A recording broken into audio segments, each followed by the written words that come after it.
Good morning, Acadiana. Thanks for tuning in to Local News Live, a production of AOC Community Media in partnership with The Advocate.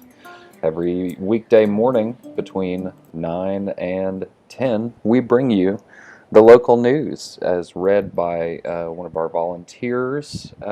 Luckily, this morning we are joined by the man of men, Bruce Cohen. He is joining us to read the news this morning from his home studio. And Bruce, how are you this morning? I am awake and breathing, which is always a good sign when you wake up from your sleep and you're breathing. That's always a good sign. That is always a good sign. And if you don't mind, Bruce, I'm going to take a little time just before we get into the news to remind any listeners or viewers that we are starting a special live program on AOC today at 12:30. That's right after your lunchtime break. You can tune in on AOC 1, that would be Cox 15 and LUS 3. You can also tune in on our YouTube channel, AOC Community Media on YouTube, or Cypress Street Radio for All Hands, a program where we are going to do a little bit to help unite the community in this time of need. Acadiana has always been, a community that really exemplifies community, pulls together in hard times to help each other out, and we're going to highlight some of those people that are really working hard to make those differences right now, and also hopefully take your calls and field some questions if we can. With that being said, Bruce, thank you so much for reading the news, and I'm going to let you take it away and go listen. Well, thank you so much, my main man, Matt. Thanks, buddy. Okay, man. Well, good morning, Acadiana. We start off with old test results increase case numbers. Many labs declaring backlog dating back to March by Claire Taylor. State health officials on Thursday reported 96 new coronavirus cases in 7 Acadiana parishes, and 1,188 more in the state, but more than half the cases are results from old tests. Region, Lafayette, Acadia, Evangeline, Iberia, St. Landry, St. Martin, and Vermilion parishes increased by 96 to 1,948. The state death toll increased Thursday by 21 for a total of 2,506. In Acadiana, 3 new deaths were reported Thursday, all in Acadia Parish, bringing its total to 15. Across the 7 Acadiana parishes, the death toll is 151. Dr. Alex Billio, Assistant Secretary of the Office of Public Health, attributed some of the increases in additional testing take place in the state. Testing in Lafayette Parish, for instance, increased by more than 8,900 since May 1st. On Thursday, Lafayette Parish had 24 new positive cases based on an additional 584 test results from commercial labs and 168 new test results from the state lab, a 3.2% positive rate. Across the 7 Acadiana parishes, 1,741 test results were reported on Thursday with a 5% positive rate. Some parishes exceeded in the 7 parish average. St. Martin Parish reported 12 new cases of COVID-19 based on 96 newly reported test results for a positive rate of 12.5%, while Evangeline Parish, with 128 new test results, had 16 new positive cases for a rate of 12.5%. Iberia Parish had a 9.6 positive rate, with 25 new cases reported Thursday, based on 261 new test results. Financing authority to focus on North Lafayette. New director lays out priorities by Claire Taylor. So make sure. And Claire Taylor wrote the last article as well. Economic development in North Lafayette is one of the areas the Lafayette Public Trust Financing Authority will focus on, its newly hired executive director said Thursday. The authority, formed in 1979 to benefit Lafayette, announced Wednesday it hired Kevin Blanchard as the first executive director. His salary is $128,000 a year. Blanchard said Thursday that during the interview process for his new post, board members indicated they want the organization to focus more on economic development on the north side of the city. In recent years, the organization has focused on solidifying its physical presence in downtown Lafayette with offices, housing, and property in and around 2nd Street, including Uptown LUS, the former Joie de Vie apartments it purchased from the Outreach Center and studios at LWG. The interest in the downtown area will continue, he said. I don't think we can have a really strong city without a strong downtown, Blanchard said. The University Avenue corridor, the Evangeline Thruway corridor, will be affected by construction of Interstate 49. Housing and non-traditional real estate are all areas the organization may explore. Blanchard, a former journalist and attorney, served as development director and public works director with Lafayette Consolidated Government before accepting the job as chief operating officer for Southern Lifestyle Development.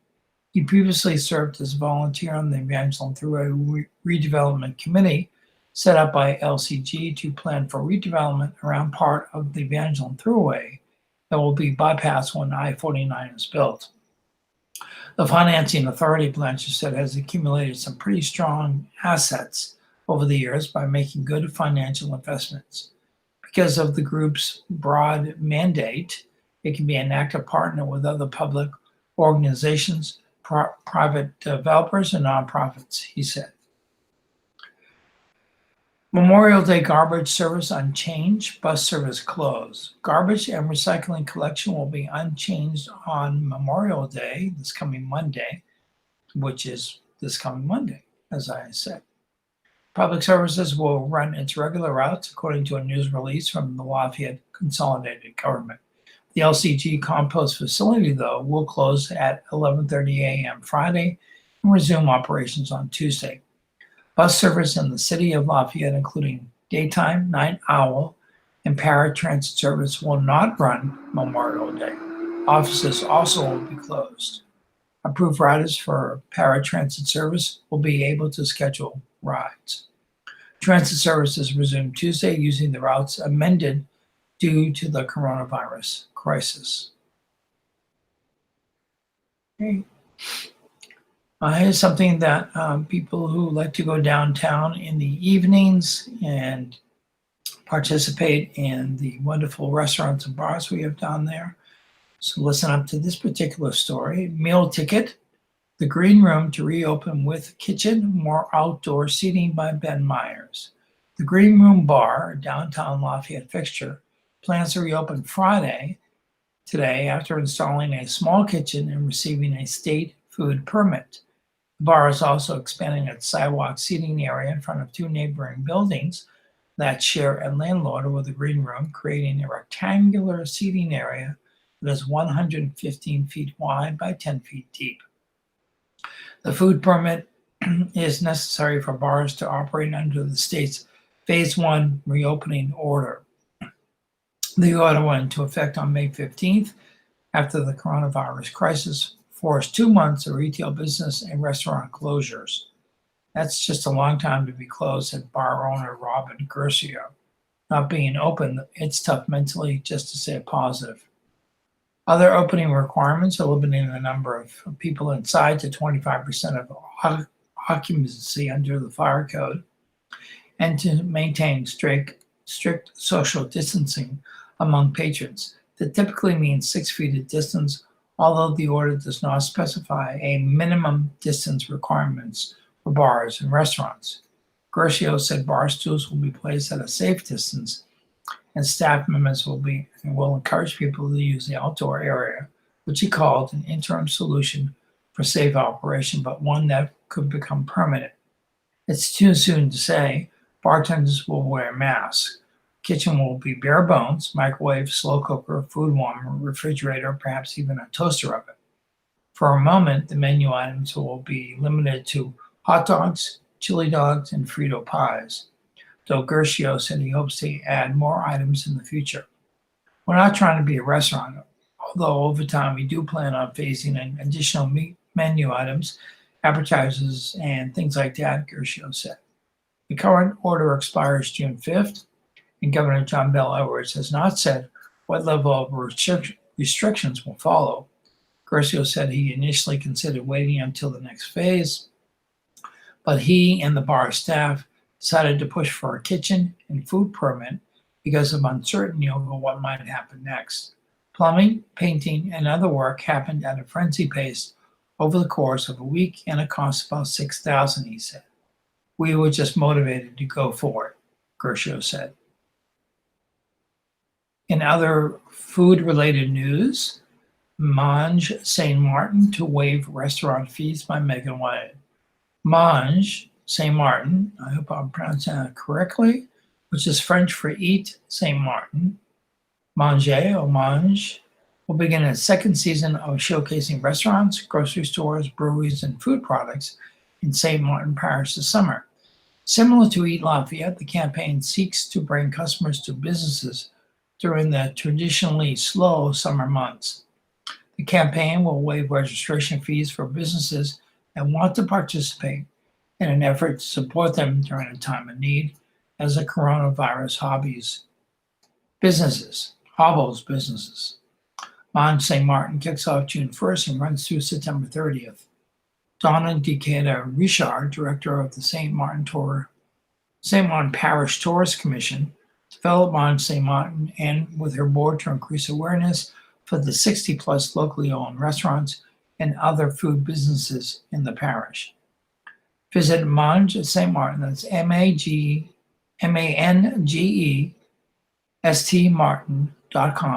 for more information. I hope I'm pronouncing that correctly. I don't know my French too well.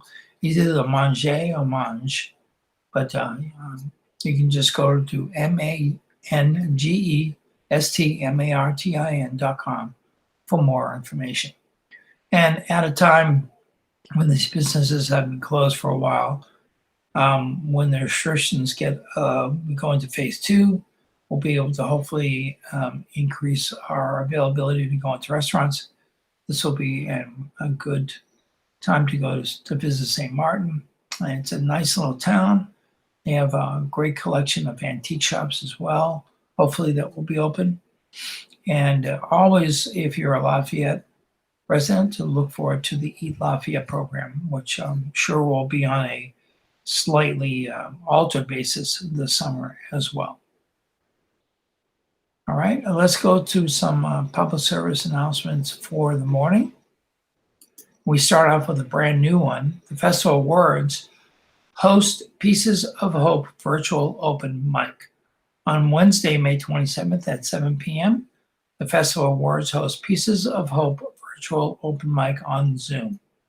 For 15 years, the festival has hosted the Grand Coteau-based event featuring writers, musicians, and storytellers. Due to the coronavirus pandemic, the creative community will gather online, coming together in an act of hope, come to share, or just come to listen and enjoy.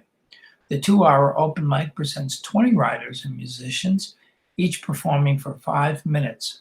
Performers are from Lafayette, Louisiana, and throughout the U.S. region. Make yourself a drink, grab some cheese and crackers, and sit back to enjoy some exquisite performances that will soothe, entertain, and enlighten. To join us, go to the Facebook page for Pieces of Hope Virtual Open Mic. The link to the Zoom Cafe will be available the day of the event. Or you can contact Martha at fowmartha@gmail.com or at 337-804-2482. This free community event is suitable for all ages and is sponsored by the Festival Awards Cultural Arts Collective. AOC teams up with the United Way of Acadiana for Learn United. The United Way of Acadiana has teamed up with AOC and other local educational groups for Learn United, bridging the digital gap to provide educational resources for households that don't have internet but do have a television. The Learn United program airs weekdays from 8 to 2 on AOC 2 and Cox 16 and LUS 4, and streaming at aocinc.org/watch. For the daily schedules and to submit content for the program, visit the United Way of Acadiana's website at unitedwayofacadiana.org/learn-united. Vitalant seeking plasma donations from recovered COVID patients. In early April, Vitalant, the nation's largest independent nonprofit blood service provider, launched a program in collaboration with hospital partners of Mayo Clinic and the American Red Cross to treat COVID-19 patients with convalescent plasma. The Food and Drug Administration, FDA, has identified and approved convalescent plasma treatment as an emergency investigational new drug. It's currently the only antibody treatment available to COVID-19 patients, and as such is a promising new treatment option. Currently, there are no vaccines or proven treatments for COVID-19 because the virus is so new. Although trials for a vaccine are underway, it is expected to be many months or a year before one is approved. Donating convalescent plasma holds the additional promise of helping a critically ill COVID-19 patient turn the corner, said Cliff Newmark, Vitalant's chief of marketing. This procedure complements what is needed every day. Blood donations help patients for a variety of reasons, from surviving trauma to undergoing chemotherapy to receiving an organ transplant. Vitalant is seeking convalescent plasma donors to help patients. Eligibility criteria are prior diagnosis of COVID-19, documented by a laboratory test or a positive serological test by the SARS-CoV-2 antibodies taken after recovery. Complete resolution of symptoms for at least 14 days, and meet all other current FDA donor eligibility requirements to donate plasma. Even with these requirements, there may be additional tests or other criteria required. In some instances, those who have recovered from COVID-19 may be able to donate even if they did not have an initial laboratory test. Those who meet the above criteria and want to donate plasma are encouraged to apply through the Vitalant website at vitalant.org/COVID-free. For more information, please call 866-287-5762. That's 866-287-5762. Okay, heading back into the news, a man arrested in shooting near downtown. This is today's crime blotter from the Advocate, written by Advocate staff reports. An 18-year-old man was arrested on an attempted murder Wednesday following a shooting near downtown Lafayette. Jeremy George was booked on account of attempted first-degree murder after police say he shot another man in the 500 block of Garfield Street near Garfield and Johnson Streets. The shooting happened about 11:40 a.m. Tuesday. Lafayette Police spokesman Sergeant Wayne Griffin said. The victim was shot at least once in the lower torso and was taken to a hospital for treatment. A bystander nearby reported hearing at least 5 gunshots and the sound of a vehicle fleeing the scene. Hunter Spear, a plumber working a few blocks from the shooting, said his friend was stopped at the intersection when the victim's black Honda struck his vehicle from behind as he attempted to drive away after being shot. Police confirmed the Honda was driven by the victim. Man confronted driver with machete. A 21-year-old man is accused of brandishing a machete during a road rage incident after a video of the altercation circulated on social media. Andrew Bollinger of Lafayette was arrested on account of aggravated assault Thursday. Bollinger is accused of brandishing a machete while confronting another driver during a road rage incident in the 1400 block of Camellia Boulevard Wednesday afternoon, Lafayette Police spokesman Sergeant Wayne Griffin said. Video released on social media showed the suspect, later identified as Bollinger, exited his vehicle with a machete in hand and approached the passenger side window of another car. He knocked aggressively on the window several times, but the victim didn't engage, and Bollinger eventually returned to his vehicle and drove away, Griffin said. Officers were called to the scene and a witness provided them with the video. Bollinger reported to the police station after seeing himself on social media and confirmed to investigators he did have a machete during the incident, a department statement said. The machete was turned over to police and entered as evidence, Griffin said. If you see a crime or know any information about a crime, you can contact the crime reporter at the Acadiana Advocate. You can email them at acadiananews@theadvocate.com, or you can call 337-534-0526. That's 337-534-0526. Right. And been reading a couple of stories this week about the upcoming hurricane season. Yes, folks, it's just a week or so away. June 1st through November 30th is our traditionally hurricane season. So here is a story about that. Storm warning, more active than usual hurricane season forecast by the NOAA by Mark Schiffelstein.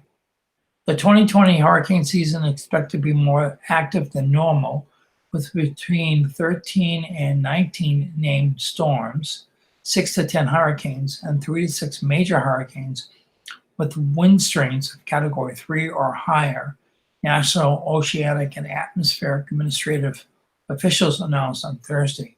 Jerry Bell, the agency's lead seasonal hurricane forecaster, said there's a 60% chance this season will be more active than normal, a 30% of an average year, and only a 10% chance of a less active season. If the prediction holds true, this will make the 5th straight year with an above normal number of tropical events, which would surpass a previous record of 4 years in a row between 1998 and 2001, Bell said. The average hurricane season has 12 named storms, 6 hurricanes, and 3 major hurricanes. The seasonal forecast does not include estimates of whether any storms will make landfall in the United States or elsewhere, or when they will form. The key reasons for the greater activity include a decades-long pattern of climate conditions in the Atlantic Ocean, called the Atlantic Multi-Decadal Oscillation. That's a tough one. That includes warmer than normal ocean temperatures and weaker trade winds. It has created mostly more active hurricane seasons since 1995, Bell said. He said long-term climate patterns seem to be more important to hurricane information than increased temperatures caused by human-influenced global warming. However, climate change can have effects involving individual storms, he said, including rising sea levels. Lost my place here, I'm sorry. He said yes, including rising sea levels along coastlines, which can increase the effects of storm surges. Recent studies also have indicated that hurricanes are now packing a larger rainfall punch that can result in major flooding problems far from coastlines. According to the forecast, the hurricane-forming areas of the Atlantic and Caribbean seas are likely to see less storm disrupting wind shear this season because of what meteorologists call neutral El Niño southern oscillation conditions. El Niño is a climate pattern linked to a warmer sea surface temperatures in the central and eastern Pacific Ocean, while La Niña is the opposite, cooler sea surface temperatures. With El Niño conditions, more intense wind shear occurs in the Atlantic, disrupting the foundation of thunderstorms that create tropical systems. La Niña sees a relaxation of the shear, which promotes storm formation. The natural conditions now in place neither help nor hurt storm formation in the Atlantic. But Bell warned that there's only a 50% chance of the continuation of those neutral conditions into the most active period of the hurricane season, August through October. And there's a chance that La Niña conditions could form in the Pacific by then, which would increase the chances of additional Atlantic storms. Give me 1 second here, please.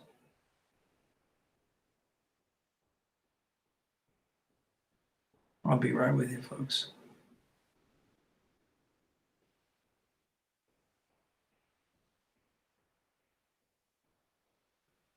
Okay. The NOAA telephone news conference announcing the seasonal forecast came a day after the Federal Emergency Management Agency, or FEMA, released a special COVID-19 pandemic operational guidance manual for state and local emergency managers. That manual includes a recommendation that hurricane evacuation orders and messages should be tailored to reduce the number of people voluntarily evacuating from areas outside a declared evacuation area. During the news conference, Carlos Castillo, FEMA Deputy Administrator for Resilience, said state and local emergency officials would have to make such decisions about limiting evacuation recommendations based on their own understanding of the risk from a particular storm. The Louisiana Governor's Office of Homeland Security and Emergency Preparedness and local emergency managers already have decided to speed up evacuation recommendations by as much as 10 hours before the expected arrival of tropical storm force winds on the state's coastline. The additional time would make it easier to check for coronavirus symptoms among residents choosing to use public evacuation programs, better allow for social distancing that will require additional buses, and allow for getting personal protective equipment to evacuees. In general, the state's evacuation decisions will be aimed at residents faced with storm surge threats below Interstates 10 and 12 all along the coast. Okay, it's about our half-hour mark, so I'm going to read a couple more PSAs. Keeping Calm Through COVID Hotline. If you are feeling overwhelmed with stress, fear, and anxiety about the uncertainty surrounding the public health emergency, there is a special Keeping Calm Through COVID hotline you can call. This connects you to trained, compassionate counselors who can offer support and who can direct you to mental health and substance abuse counseling services. Trained counselors available 24/7. All calls are confidential. Please call 1-866-310-7977. Medicaid resources. If you have lost your job or if you have reduced hours and may be eligible for Medicaid, you can apply online at mymedicaid.la.gov. You can also apply by phone by calling 1-888-342-6207 or by mail by sending information to Louisiana Medicaid, P.O. Box 91283, Baton Rouge, Louisiana 70821. Local Medicaid offices are currently closed to the public. If additional assistance is needed, you can call 1-888-342-6207. That's 888-342-6207. Locally, you can stop the spread. Call instead #StopTheSpread. For the latest COVID-19 updates and information locally, visit www.311lafayette.services. Call centers with volunteers and medical professionals are active 24/7 to answer your questions about COVID-19 and to determine if you need to get screened. Just call 311. You can also call 311 and press option 2 if you are a business owner, employee, or looking for a job to get information about applying for small business recovery loans, apply for unemployment benefits, and related programs. Okay, folks, getting back to the news, we're going to do our day in history, our zodiac or horoscope, and the funerals in the Lafayette area for today. Today in history, today is Friday, May 22nd, the 143rd day of 2020. There are 223 days left in the year. Today's highlight in history: on May 22nd, 1968, the nuclear-powered submarine USS Scorpion, with 99 men aboard, sank in the Atlantic Ocean. The remains of the sub were later found on the ocean floor 400 miles southwest of the Azores. In 1915, the Lazen Peak volcano in Northern California exploded devastating nearby areas but causing no deaths. Lassen, that's probably the Lassen Peak. In 1939, the foreign minister of Germany and Italy, Joachim von Ribbentrop and Galicio Ciano, signed a pact of steel committing the two countries to a military alliance. In 1960, an earthquake of magnitude 9.5, the strongest ever measured, struck southern Chile, claiming some 1,655 lives. In 1962, Continental Airlines flight en route from Chicago to Kansas City, Missouri, crashed after a bomb apparently brought on board by a passenger exploded, killing all 45 occupants of the Boeing 707. In 1964, Lyndon B. Johnson, speaking at the University of Michigan, outlined the goals of his Great Society, saying that it rests on abundance and liberty to all and demands an end to poverty and racial justice. In 1992, after a reign lasting only 30 years, Johnny Carson hosted NBC's Tonight Show for the final time. Jay Leno took over as host 3 days later. In 2011, a tornado devastated Joplin, Missouri, with winds up to 250 miles per hour, claiming at least 159 lives and destroying about 8,000 homes and businesses. In 2017, a suicide bomber set off an improvised explosive device that killed 22 people at the end of an Ariana Grande concert in Manchester, England. 10 years ago, addressing graduating cadets at the U.S. Military Academy at West Point, President Barack Obama said the U.S. had to shape a world order as reliant on diplomacy as on the might of its military to lead, a repudiation of the go-it-alone approach forged by its predecessor, George W. Bush. 5 years ago, Ireland citizens voted in a landslide to legalize gay marriage, with 62.1% saying yes to changing the nation's constitution to define marriage as a union between two people, regardless of their gender. 1 year ago, President Donald Trump abruptly stalked out of a White House meeting with congressional leaders, declaring he would no longer work with Democrats unless they dropped all investigations in the aftermath of the special counsel's Trump-Russia report. House Speaker Nancy Pelosi said she was praying for Trump and the nation. Looking at today's birthdays, conductor Peter Nero is 86, actor-director Richard Benjamin is 82, actress Barbara Parkins is 78, retired Major League Baseball All-Star pitcher Tommy John is 77, and he had a specific surgery from an injury, which is now referred to as Tommy John surgery. Songwriter Bernie Taupin from the Elton John collaboration, who collaborated with Elton John all these years, is 70 years old. Singer Morrissey is 61. Actress Ann Cusack is 59. Rhythm and blues singer Johnny Gill from New Edition is 54. And singer Donnell Jones is 47. Thought for today: pride is an admission of weakness. It secretly fears all competition and dreads all rivals. Quote by Bishop Fulton J. Sheen, American religious leader from 1895 to 1979. Looking at today's zodiac, or horoscope, as I like to refer to it as, you start off with the Geminis, May 21st through June 20th. Stay on top of what's important. How you go about your responsibilities will be critical to your standing.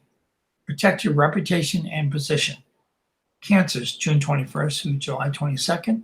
Take part in a movement that will benefit your community. Your input will be well received and will give your reputation a boost.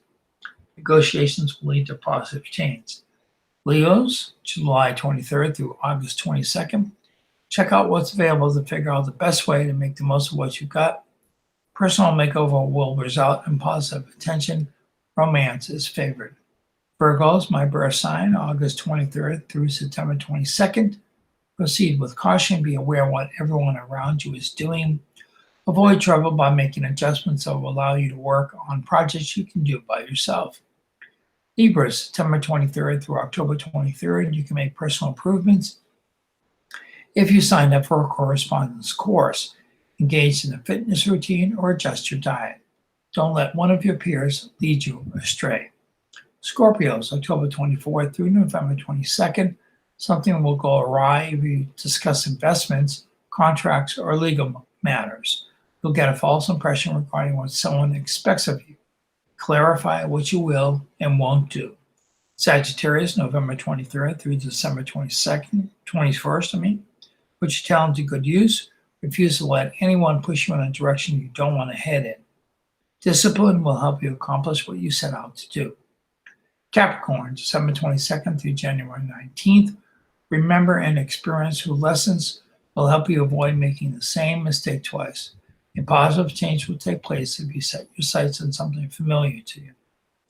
Aquarius, January 20th through February 19th. Stop worrying about what others are doing and focus on what you are trying to accomplish. The change you want to make should not entail a price you cannot afford. Pisces, February 20th through March 20th. Be aware of what others say and do. But when it comes to your position, money matters, and your health, stick to whatever works best for you. Aries, March 21st through April 19th. Make simple, affordable plans. Emotional spending won't solve matters or make you feel better. Personal growth, fitness, and good health are favored. Verify information before you share what you hear. And finally, Taurus, April 20th through May 20th. An opportunity will arise if you offer suggestions. Get involved in something meaningful and dedicate your time to making a difference. A creative hobby can turn into a lucrative sideline. The horoscope is an entertainment feature not based on scientific fact. And looking at today's funerals in the Acadiana area, Bernice Broussard, David Funeral Home Chapel at 11 a.m. Sister Claire Kramer, St. Joseph Cemetery, Rain at 11 a.m. Mason Hanks, Immaculate Heart of Mary Catholic Church at 10 a.m. And Dwight Thibodeau, St. John the Evangelist Catholic Church at 3 p.m. Okay, we're going to continue with some entertainment news. I like to do entertainment news usually on Fridays. And let's see here. Okay, that will work. Charting his course. CJ Solar finding success in two directions, singing and songwriting.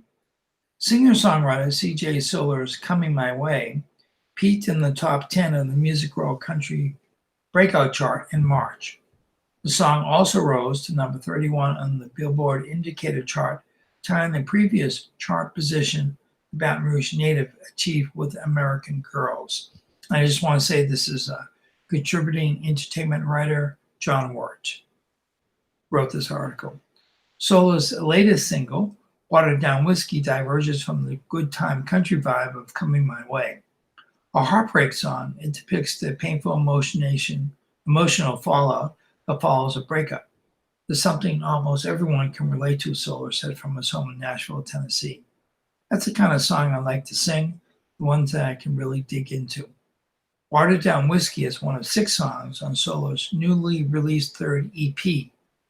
In the time of the coronavirus pandemic, he's promoting the music through performances streamed on radio station's Facebook pages. Solar is singing his own recordings and songs he's written that have been recorded by others. That's been a cool way to meet fans of those radio stations, he said. Some people are tuning in almost every night. Despite frequent pre-corona's touring and high-profile opening act spots for Lynyrd Skynyrd, Hank Williams Jr., and Aaron Watson, Solar may be better known as a songwriter than a singer. He co-wrote Morgan Wallen's #1 hit Up Down, as well as songs recorded by Jameson Rogers, Jason Aldean, Justin Moore, and Jared Neiman. Instead of co-writing in person lately, Solar has been busily collaborating online with fellow tunesmiths via Zoom. There's a delay, and the guitar or piano usually sounds weird through Zoom, he said. It's more of a thing where you're talking through lyrics and working with just one other person. That seems to be better. Some of his songwriting peers, Solar said, are like, man, I'm not liking the Zoom thing. It doesn't work for me. But anybody who wants to try it, I'm staying with it. I've written some songs I really like. Solar has also created songs of his own for the first time in years. Not having anybody to bounce stuff off of, he said, but that's been fun and challenging. Usually Solar writes team style with two other songwriters. Bucky Nashville's preferred three-person method. He composed Watered Down Whiskey with just one other writer. My buddy, Charlie Berry, came in and said, man, I got this title. It sounds good, but I don't know where to go with it. Charlie then sounded like it could go with a guitar riff that I've been playing for a couple of days. We wrote that song from the top down, trying to point out all of the lines to the hook. The lines just fell out. As it's still early stage in his career, it's a boost for the 27-year-old Solar when stars and major local artists recorded songs. It's a nice thing to put on my resume, he said, and I can play the songs at my shows and tell people I wrote them. An artist that wrote a big record deal can market a song at a much larger scale than I'm capable of. It can reach the masses. Solar got serious about songwriting during high school. Stan Campbell, a local guitar teacher who died April 26th, encouraged him. Campbell and Solar also performed together in Baton Rouge for years as an acoustic duo. Stan taught me so much about playing guitar, music, and life in general, Solar said. He was a great mentor and friend. Probably when my songs were terrible, he told me they were cool and to keep going. He was always the most positive, happy-going person. Since Solar's 2014 signing with C. Gale Music, the Nashville publishing company co-founded by country star Brad Paisley, major label artists have cut one or two of Solar songs every year. The cuts include 3 much-covered placements as singles. Solar's ultimate goal remains a traditional music business brass ring, a major label recording deal. We're releasing the best music possible and gaining as many fans as we can, he said. We're doing well writing for other people, but taking it to the top of the chart requires a major label. Meanwhile, the hard-working Solar has accomplished much well before his 30th birthday, including his Grand Ole Opry debut last September. A lot of luck has come my way, he said. All right, folks, and then we switch back into regular news. Businesses looking to thermal cameras for reopening. Some warn technology is not a catch-all phrase by Katie Gagliano. As businesses enter phase 1 of Governor John Bel Edwards' reopening plan and residents venture out in larger numbers, some are considering thermographic cameras as one tool to combat the spread of the novel coronavirus, but the technology isn't foolproof. Superintendent Irma Trosclair of the Lafayette Parish School System mentioned on May 13th the use of thermal imaging cameras at high school graduations. She said the cameras combined with assigned seating and social distancing were among measures that Cajun Dome plans to implement to make in-person graduation ceremonies safe and feasible. Pam DeVille, Cajun Dome and Convention Center Director, spoke to the Lafayette City Council about the Cajun Dome's plans on Tuesday, noting the venue is working with Acadiana Total Security on installation of thermal cameras and entrances as part of its pandemic protocol. She estimated the cameras will cost $75,000 and seeking financial assistance to cover the costs as events continue to cancel. DeVille said the Cajun Dome needs to reopen or there will be dire financial consequences for the venue. To do that, people need to feel confident attending events. If you're afraid to go in the building because you think the person that sneezes next to them is going to give them COVID, they're never going to come back, she said. Casey White, Casey Dome Marketing Director, said the proposal's affordability will play a role in whether it's executable, but the cameras are an attractive option. She noted other venues in the industry are using or considering this technology, and the Casey Dome is monitoring those efforts. While not perfect, the thermal cameras can offer a sense of comfort and security, she said. It's one extra step that makes people feel comfortable coming here for the first time being. We want them to be comfortable as possible coming into this environment, and if this will help achieve that, it's what we'll try to do, she said. Acadiana Total Security is rolling out thermographic imaging services to interested clients across the region to protect customers and employees from COVID-19. The technology claims to be able to scan the face of anyone entering the vicinity and to detect elevated skin surface temperatures. If an above average temperature is found, an alarm notifies the business owner, so further screening can be done, Acadian said in a release. Jason Brown, Acadian Total Security Sales and Marketing Director, said at least 100 companies have reached out to explore the camera options.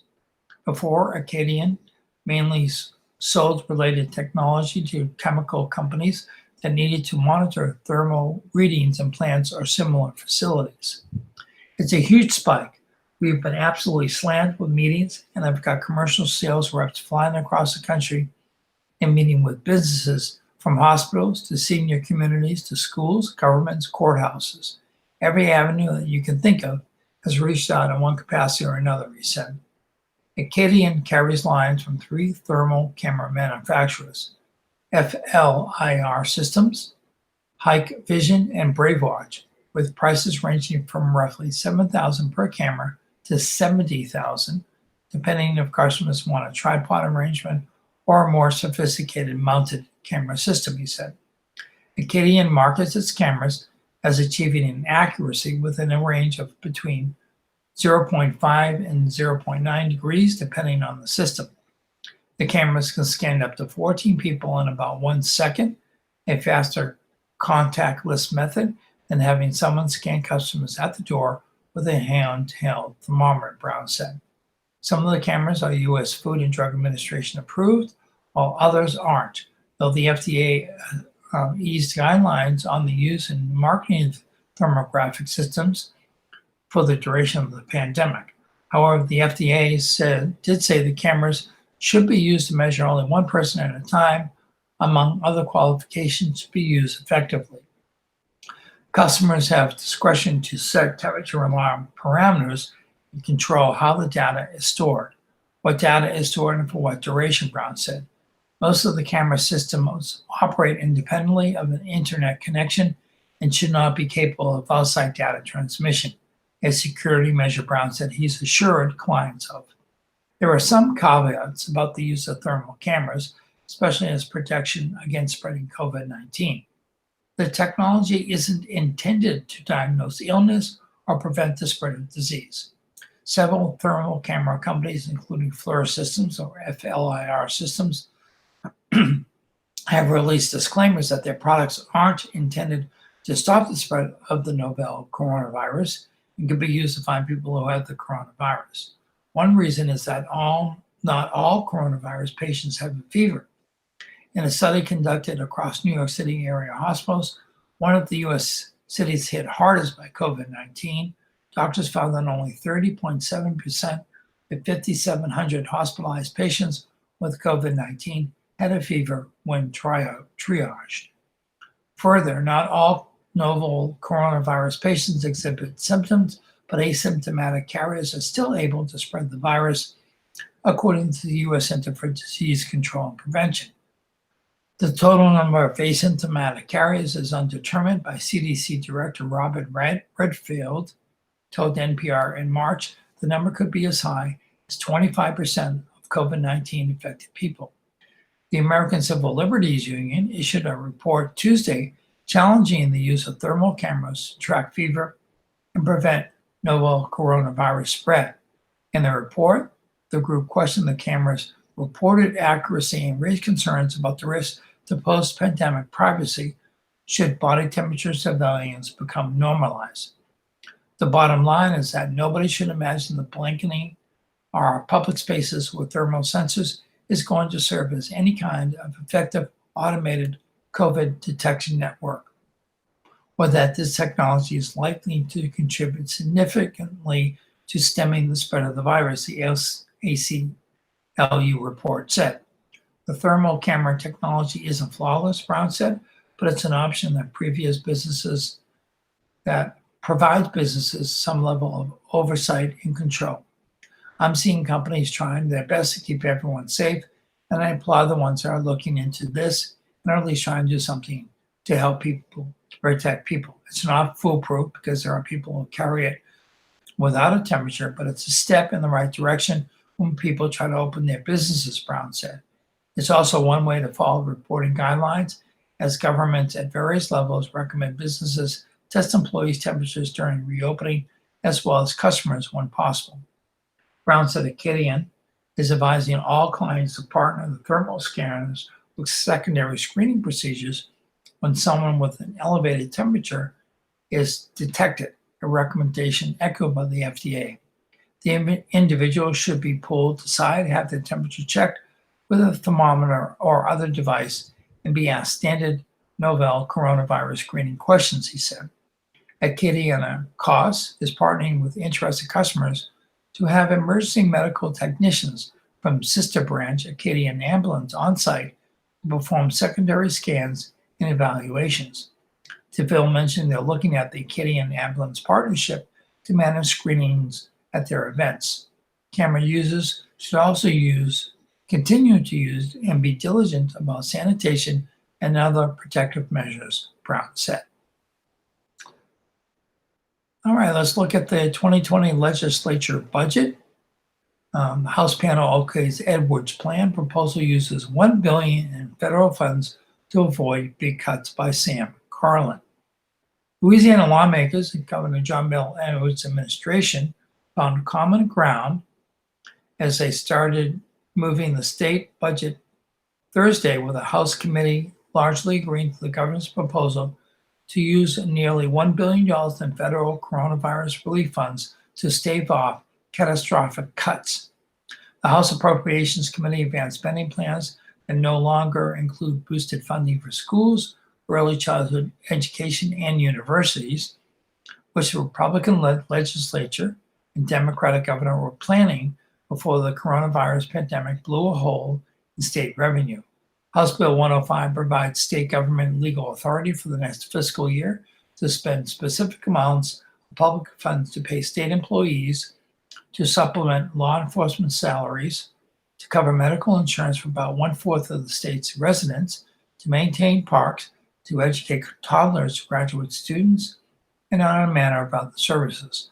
But after the pandemic and cratering oil prices lowered overall revenue forecast by about $1 billion for the fiscal year starting July 1st, lawmakers appear poised to avoid making deep cuts to state agencies that provide services. The Edwards administration proposed using $991 million in federal aid from the $2 trillion coronavirus relief bill passed by Congress to balance the current and upcoming fiscal year's budget. It's unprecedented to have money like this forked over by the federal government, said Jay Dardenne, Commissioner of Administration for the governor. There's no question this money is going to get us through this pandemic crisis. Thanks to the CARES Act, you will not see $900 million in cuts in fiscal year 2021, said Appropriations Chairman Jerome Z. Zerang, Republican out of Houma. Zerang. State leaders have expressed concern that the $1.8 billion allocated by the federal package to Louisiana's state and local government can be used by using the funds. For instance, the feds told state leaders they can assume the payroll expense for public safety qualifies as coronavirus-related spending. That allows the state to use $290 million in federal funding to spend on the state corrections department in fiscal years 2020 and 2021, freeing up state tax dollars. There are still cuts in the budget proposal passed by the committee, which is scheduled for a vote by the full House on Tuesday. along with the elimination of the $92 million in planned increased funding to colleges, K-12 schools, and others. The proposal cuts $21 million from higher education, $40.7 million from the Louisiana Department of Health, and $17.6 million for local housing. But as some Republicans pointed out, colleges and other institutions have received other federal funding directly from the federal relief package, and the budget is far less dire than most expected. We were expecting some drastic measures that may have been taken with the budget, said Representative Gary Carter, a New Orleans Democrat. The only significant difference between Edwards' proposal and that crafted by the House Appropriations Committee was the committee proposed cutting an additional $12 million from the Louisiana Department of Health to increase funding for university agricultural centers and the judiciary, among other things. When the Republican-led committee largely agreed with Edwards' administration on the budget bills, they disagreed on how best to spend the $811 million of the $1.8 billion in federal coronavirus aid funding set aside for local governments. Dardenne's office is moving forward with a plan to accept applications for reimbursement from local governments with coronavirus-related expenses in June. But the Appropriations Committee voted 13-9 to advance a bill that will handle the funds differently, putting $200 million to a program for businesses. Dardenne agreed the move would delay the money going to local governments, creating more layers of bureaucracy. Zorange, who offered up the proposal through amendments to a different bill, said he didn't intend to delay the process. Although local governments have been hit hard by lost revenue because of the coronavirus, particularly in New Orleans, Dardenne said he expects there will likely be money left over in the $811 million pot of funds because the bulk of coronavirus expenses are incurred by the state.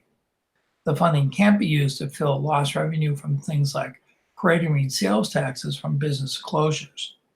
In the budget for the year beginning July 1st, the State General Fund was facing a relocation of $905 million in revenue. A proposal that advanced Thursday filled that hole by using federal coronavirus aid funding to replace most of a $597 million relocation in the State General Fund, tapping $90 million in the state's rainy day fund, and cutting an additional $280 million from the original budget proposal, which included increases in funding for schools and other programs. Proposal features $61.5 million in increases, largely for mandated cost expenses or increases. Dramatic loss of revenue, which the state's revenue estimating conference voted to recognize earlier this month, came in large part because of a steep drop in oil prices. The previous forecast pegged oil at about $60 a barrel, and economists cut the outlook for the upcoming year to $32 a barrel, which cuts the state revenue forecast from oil taxes by hundreds of millions of dollars. The Revenue Estimating Conference also reduced the revenue outlook for the current fiscal year by $131 million, with the Appropriations Committee filed with federal funding in line with Edwards' recommendations. State law requires that states' funding must balance with available revenue. Zorange said the plan is for the full House to vote Tuesday on HB 105 and move the operating budget measure to the Senate, which needs to make its changes and approve. Then the two chambers typically met in conference committee, cobbled together an agreement that both chambers must approve before the session adjourns by 6 p.m. June 1st. If they fail to pass the bill by then, the legislature must start over again in a specially called session. If the budget isn't passed by July 1st, the state government loses its legal authority to spend public money. Dardenne suggested it's likely lawmakers will be back in June and again in the fall in special sessions to deal with the budget. And my clock now says it's almost 10 o'clock, so we are past our ability to have the audio portion of the news heard over our TV stations, but we are currently being heard on AOC Community Media. That's our website, that's our YouTube channel, AOC Community Media. Or you can catch us by going to our live streaming radio station, which is Cypress Street Radio, CYPRESS. Go to Cypress Street Radio, hit the play button, and you will hear my voice. And I just have a couple more stories to read this morning before just stopping the news broadcast for today and letting you go on your way. New Orleans leaders urge outreach to Latinos. Hispanic communities see surge in virus cases by Jessica Williams. More than 20% of Hispanic residents are testing positive for the coronavirus in New Orleans and Jefferson Parish, compared with a 3% positive rate for non-Hispanic residents, a staggering disparity that experts say stems from uneven access to jobs and healthcare. The data, which comes from coronavirus testing sites managed by New Orleans and by private partners, suggests the impact on the Hispanic community is bigger and have been noticed in past reviews that focus largely on deaths, not infection rates by race. About 9% of residents in the region are Hispanic. As he announced the figures at a Wednesday news conference, New Orleans Mayor LaToya Cantrell and other officials said Hispanic residents needed to work harder to limit their exposure to the disease, and that many residents, fearing deportation, have avoided getting the care they need. No one at all should have to deal with living in silence. If they are sick, said Cantrell at a news conference this week, we need all of our people to be able to trust government leaders again, get access to quality care. New Orleans' outsized Hispanic infection rate is coming to light as the city has dropped most barriers to testing and has placed more walk-up testing sites in neighborhoods that are easier for residents to access. In the city's own walk-up testing sites, the disparity is even larger. 58% of positive testers were Hispanic. When officials contacted other private healthcare providers in the region, they learned that overall, 20% of Hispanics had the infection. The rate plus puts the city and neighboring Jefferson Parish and the company in major cities across the country that have seen more Hispanic residents sickened by the disease. Oregon, Iowa, and Washington State have all seen Latinos account for disproportionate infection rates, even as they make up a small percentage of the population, reported by the New York Times. Experts in those states said the same factors have made African Americans more vulnerable to the disease: public-facing jobs, a lack of access to health care, the leads to underlying conditions, and uneven access to opportunities has also affected Hispanics. Hispanics may also feel a greater pressure to go to work. Many are in the country illegally and not eligible for the type of unemployment assistance others receive. They are going to work and they are coming home and affecting their family members with the virus, said Martin Gutierrez, Chief Operating Officer of Catholic Charities. Others may fear being deported if they show up on a testing site and are asked for identification they don't have, said Mary Moran of Our Voice, Nuestra Voz, an advocacy group for Hispanic parents. But even with more infections, the Hispanic death toll does not appear to be as high as the death toll among Black people in cities across the country, a trend that holds in New Orleans. Of the 495 people who died from the virus as of Monday, 382 were Black, 103 were white, and 7 were listed as other, a label that could include Latinos. That kind of reporting could mask a higher percentage of Hispanic deaths. City Health Director Jennifer Evango said, "We need a better way to tease out whether it's someone who is white and who may be white and Hispanic, or if they are Black and Hispanic," she said.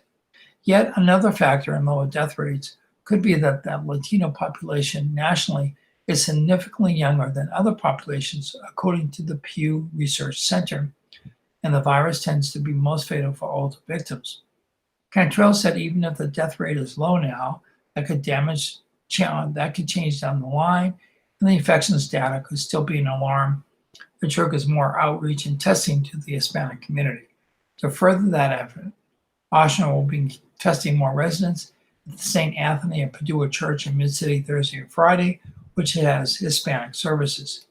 City Councilwoman Helena Moreno, who serves on a task force to help address the disease's impact on minority communities, said her group has recommended that the state's contact tracers provide services in Spanish, and that more messaging about how to stop the virus be distributed in Spanish.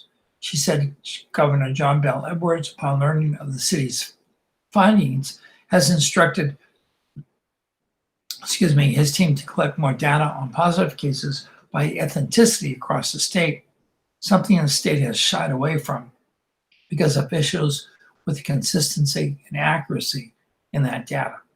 The Louisiana Department of Health did not immediately respond to requests for comment on when that data would be released or how it would ensure its quality. Had the city relied only on the death rate to inform its outreach to the Hispanic community, we would still be walking around like nothing's going on, Moreno said. Now we know, and so we can take some significant action. New jobless claims in Louisiana dropped by 29%, more than 326,000 still out of work, by Kristen Moss-Brucker. New unemployment claims across Louisiana continue to slow down and dropped by nearly 29% last week, while those continuing to receive jobless benefits nudged past the 326,000 mark toward leveling off soon.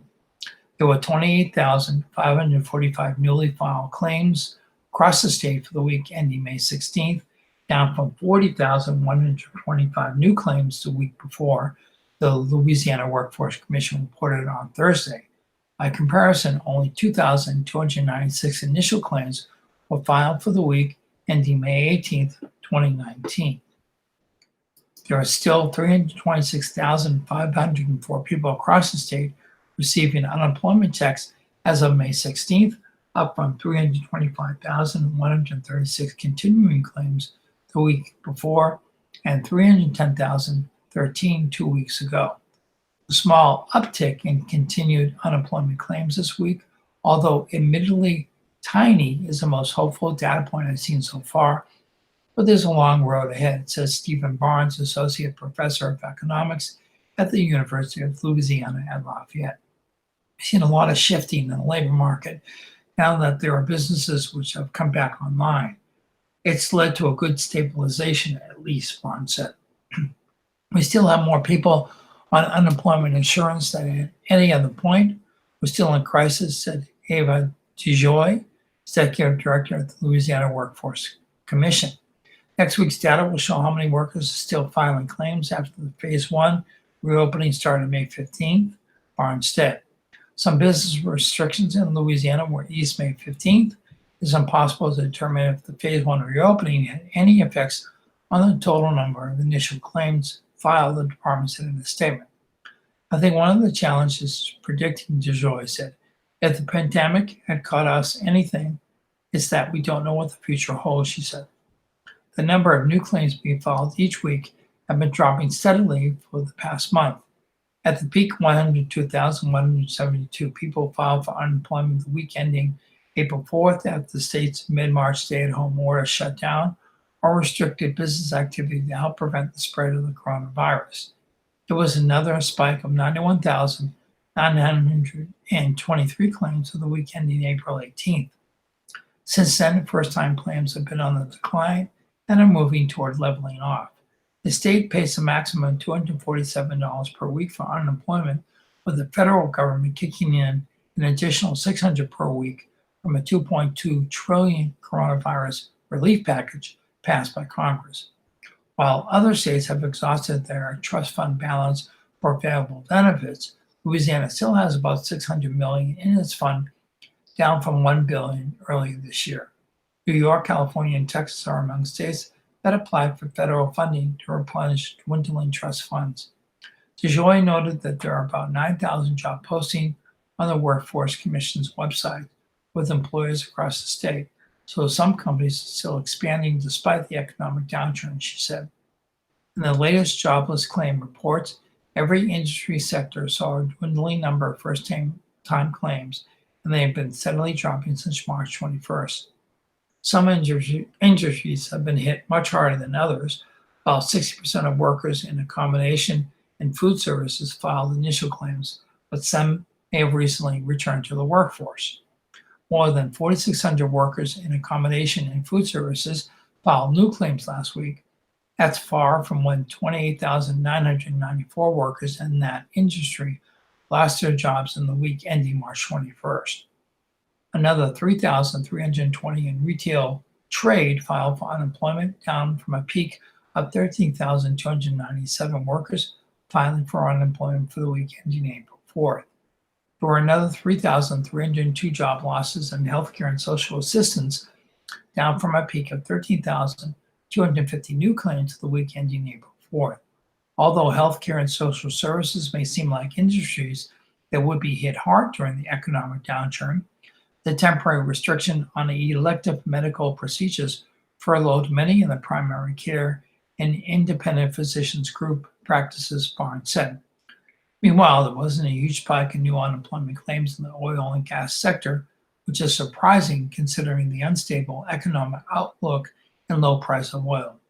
We may have avoided the worst of it with the oil and gas industry, Barnes said. And finally, we will end it with a sports story. LHSCA convention to be held online. Like so many events in the week of the COVID-19 pandemic, the annual LHSCA Coaches Convention is going virtual. The LHSCA's Executive Council voted unanimously to make the event virtual during the Zoom meeting held Thursday. The online event will be conducted July 20th through the 23rd. The LHSCA convention typically attracts more than 1,000 coaches, athletic directors, school administrators, and speakers, and was scheduled for July 21st through the 22nd at the Crown Plaza. This year's convention was set to return to Baton Rouge, and its traditional late July date after being held twice in June in Bossier City. The LHSCA Executive Council used available data concerning meetings in large groups and traveling that will handle down the NFHS's Sports Medical Advisory Committee and Governmental Health Agency. After a discussion, the Executive Council made its decision and also voted to return to the Crown Plaza for its 2021 convention. Excuse me. Well, that is our wrap up for this morning. Reading about unemployment claims, though, I do want to read our last PSA of the morning from LEDA. Individuals whose hours are being reduced at work or have been laid off from employment may qualify for unemployment insurance benefits. If you're attempting to apply for unemployment insurance and not able to access an existing online account or need help resetting your password, please call Lafayette's Acadiana Workforce Solutions office at 337-262-5601. Due to high call volume, some calls may not be answered immediately. So you can call again at a later time or contact one of Louisiana's other local offices for assistance. In addition to unemployment insurance benefits, individuals looking for supplemental income can consider local employment opportunities with businesses who are seeking temporary, part-time, and full-time workers by visiting the COVID-19 Help Wanted resource page at lafayette.org/helpwanted or LEDA's virtual job fair page with local businesses seeking to hire local candidates for full-time employment opportunities at www.lafayette.org/jobs. And that does wrap up my morning broadcast. I did go a bit over time this morning, but I appreciate you hanging in there with me. So I'd like to get all the news out, especially on a Friday. We won't be back again for a broadcast till Tuesday of next week, considering that this is the Memorial Day weekend, and traditionally the AOC offices are closed on holidays, which would be Monday, but we will be back with a reader for you, or more likely myself, on Tuesday morning of next week. So please tune in starting Tuesday of next week to hear all the news, sports, and other tidbits of interest. And please continue to be safe, healthy, and please be kind to each other. Have a great day.